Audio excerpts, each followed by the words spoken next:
মানে মুহাম্মদ সাল্লাল্লাহু আলাইহি সাল্লাম ছাড়া।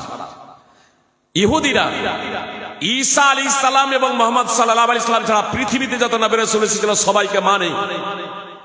আমাদের সামনে ইহুদি এবং খ্রিস্টান যদি বলে যে আমরা মুহাম্মদ সাল্লাল্লাহু আলাইহি সাল্লামকে রাসূল বলে মানি না, আর জবাব প্রদান করো তো আমরা যদি তাদেরকে বলি যে তাহলে আমরাও ঈসা, যাকে তারা যিশু বলে, আমরা ঈসা আলাইহিস সালাম এবং মুসা আলাইহিস সালামকে নবী বলে মানি না, তাহলে যেমন তারা নির্ঘাত কাফের, আমরাও নির্ঘাত কাফের হয়ে যাব, জাহান্নাম অবধারিত।